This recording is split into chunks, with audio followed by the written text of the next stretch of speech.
I often meet with vegans with whom I share a lot in common, like love and respect of animals, and with whom I also share a lot of differences.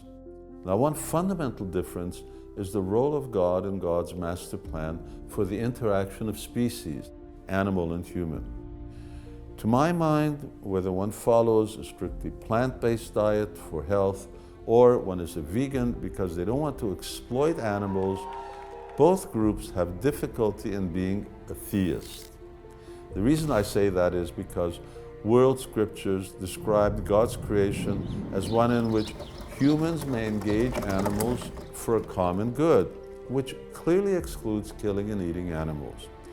For example, in Genesis, the Bible says, "Have dominion over the fish of the sea, over the birds of the air, and of every living thing that moves on the earth." And in my faith, the Bhagavad Gita, the original textbook on yoga and its philosophy, says farming, cow protection, and business are the natural work for the mercantile class.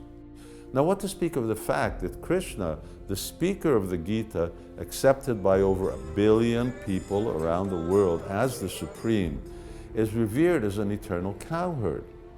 Now, you can't be a Hindu and be a hardcore vegan.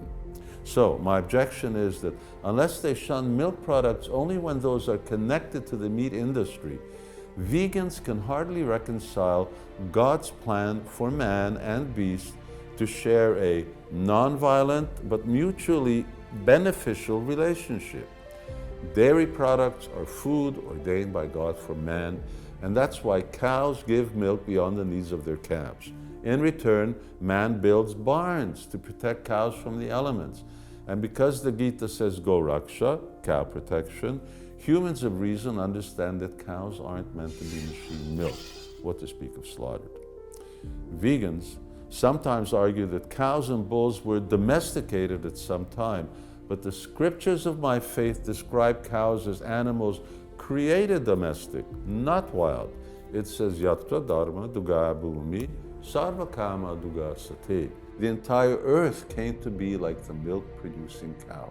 And this is just one reference of many about cows and bulls, what to speak of references about horses, sheep, and other useful animals. Scriptures state that man may, within reason, accept service from animals.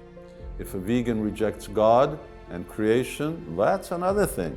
But then the atheist is left with many unanswerable questions like, give a scientific version. And by the way, scientific means you show an experiment when and how everything came from.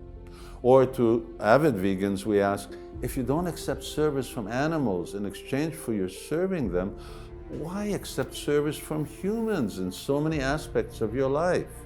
These are some of the inconsistencies to be considered by both ethical and dietary vegans who consider themselves theists.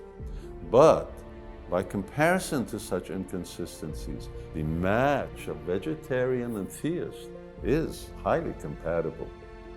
Give it a thought.